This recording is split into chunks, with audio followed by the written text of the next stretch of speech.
right after the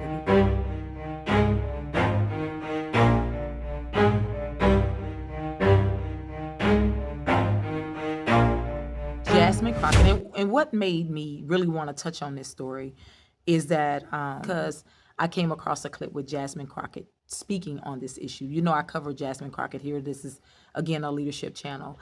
What struck me is I really do recognize is that I grew up in this country, right? The United States. And I grew up, being from Texas, I grew up predominantly around whites, Latinos, and blacks, right? And then over the years, after the 90s and 80s, it started being a lot of Asians and just different other races, right? I know for a fact, you know, just from experience, I don't have to go get a lot of data. And I think we've all been there. If you've lived in border states, you know what I'm saying. This thing called racism, race, black, white, you know, Asian, this and this and that, it exists. I would not sit here and lie and say that racism, in other words, hierarchy, because that's really what racism is. You being labeled on a hierarchy. It does exist. And as a matter of fact, let me state this before we move any further.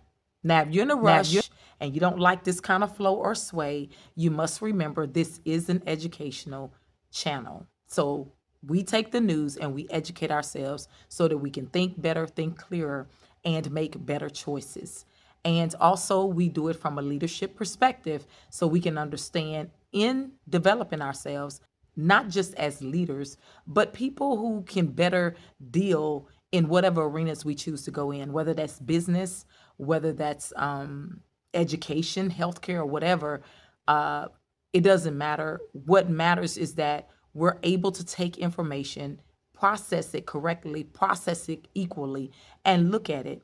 Again, you know that I tell you here all the time that many truths can be to one situation, just like many falsehoods can. So no one person's perspective or statement can be the end all be all. So I make that clear all the time, right? But I do like for us to go in looking at it from a perspective where we understand that sometimes everything is not hinged upon what's known as racism. In other words, where we're categorizing.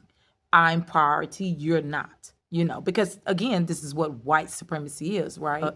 I wanted to look a little bit into what was known as the Proud Boys, who they are, who runs the organization, and lo and behold, so we know that the people who run the Proud Boys are not white boys. It's Enrique Tarrio,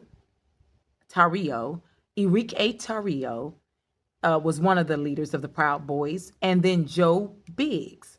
Now, I want you to pay attention. Enrique Tarrio identifies as Afro-Cuban, and he was born in Miami in Cuban heritage.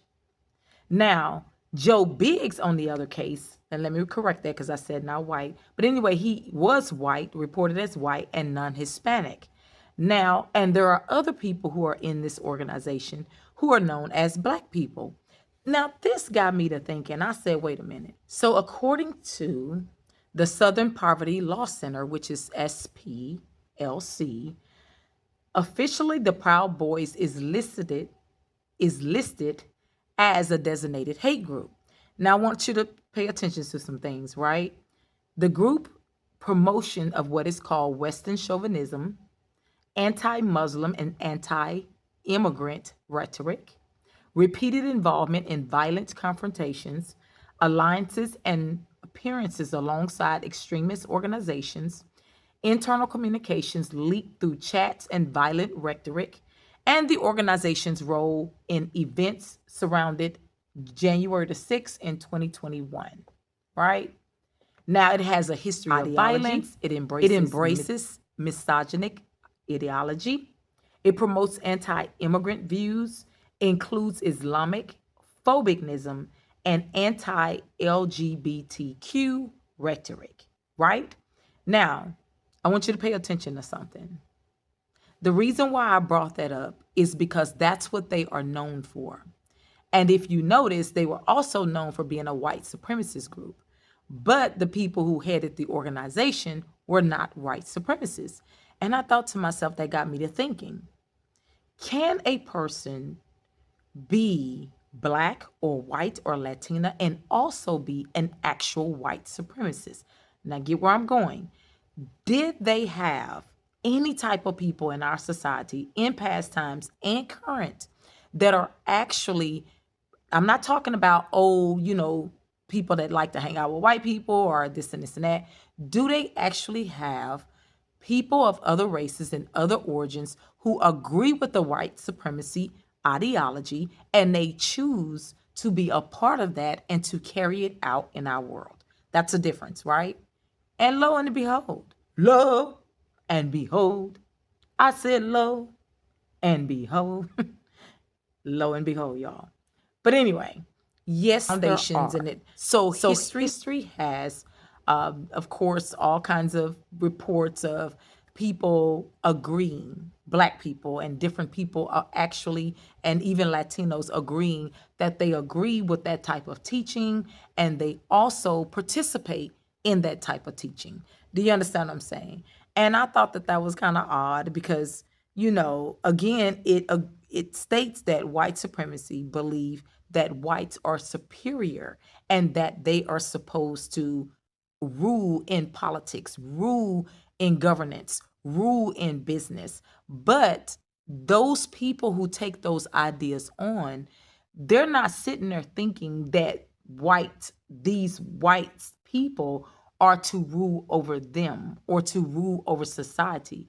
What they mean when they say that they believe in these ideas, they believe in these ideas to carry them out themselves against other people within their own races or just within the world in general. So, in other words, let's just say I'm Black and you Black, and I chose to believe like that. Do you understand what I'm saying?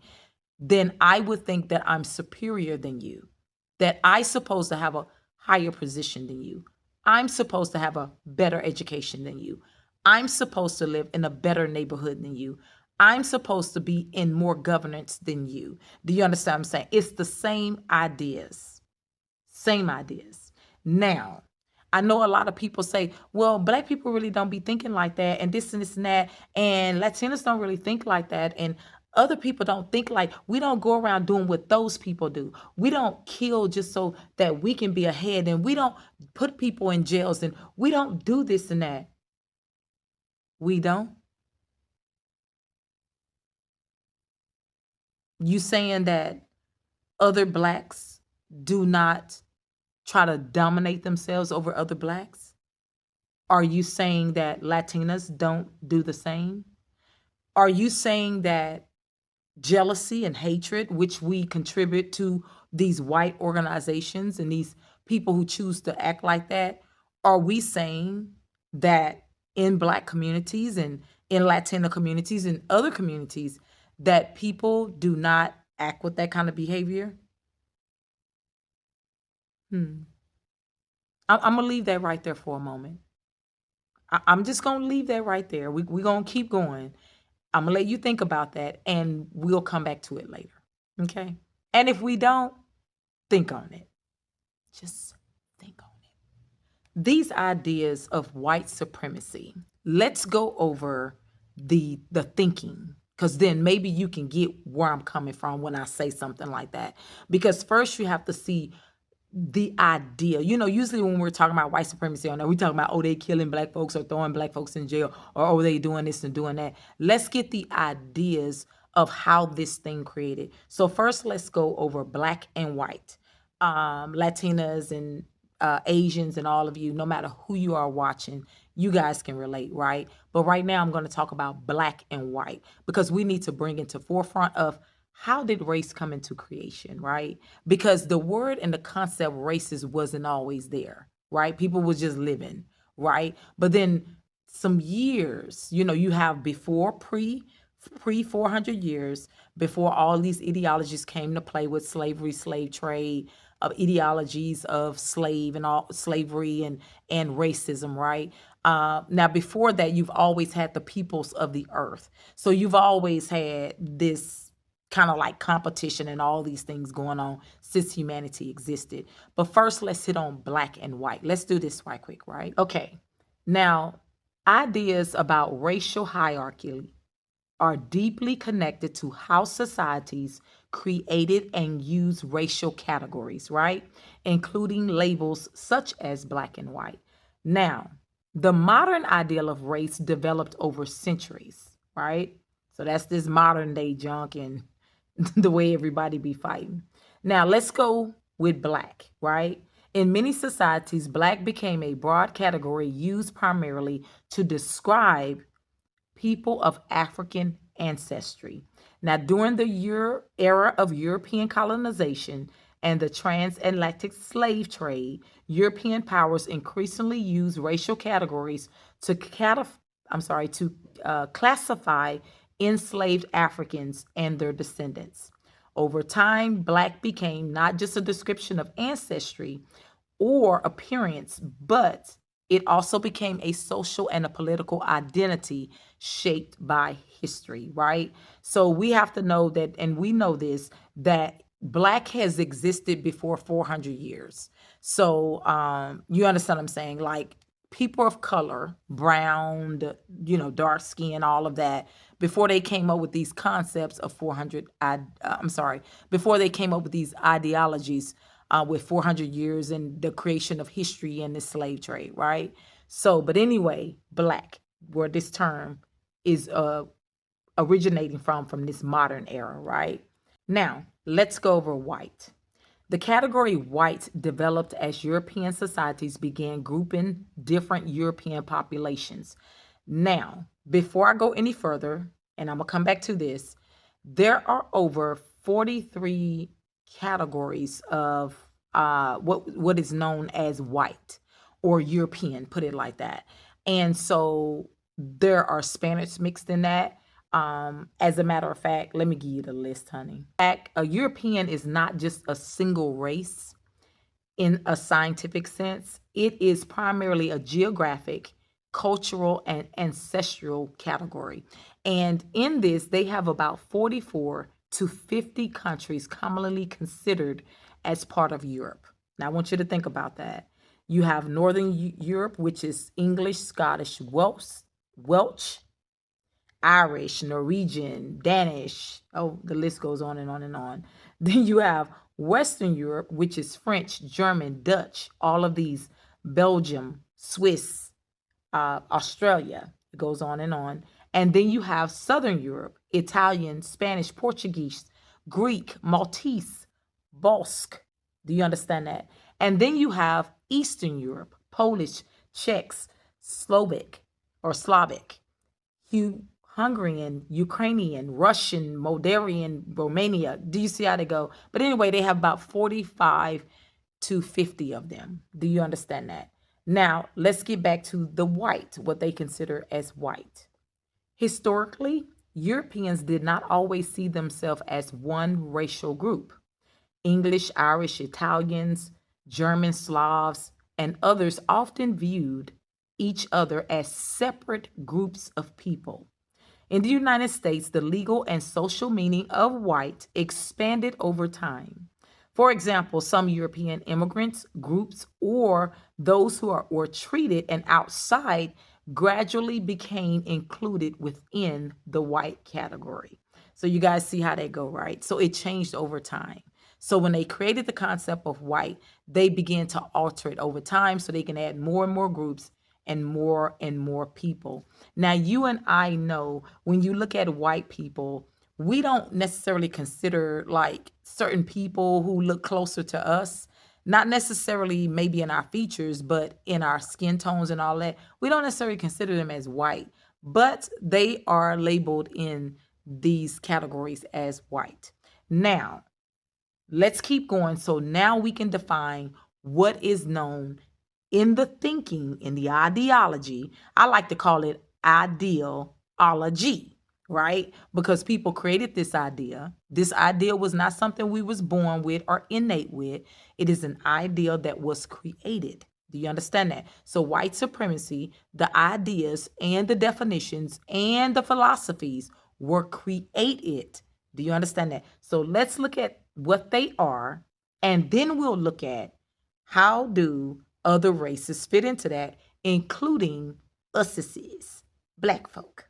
Let's go. Again, just in case you just now stepping in, make sure you're subscribing and you are hitting that notification bell, and please share this video out to as many people as you can, right? Also, I want you to check out my TCLN network newsletter, because even though I'm discussing this here, I am going to go deeper with research, with insights, and bringing you some facts on how Black people and other races are literally a part of these ideas that I'm going to name off to you right now. And then we can see how these things are played out in our system, in our society every day. No what matter if you're a police officer, if you're a judge, an attorney, it doesn't matter if you work in this system and you adhere to these ideas, not because white people told you to do it or not because white people influenced you to do it, but because of several factors. Maybe because you're doing it and you don't even know you're doing it. You just working a part of a system.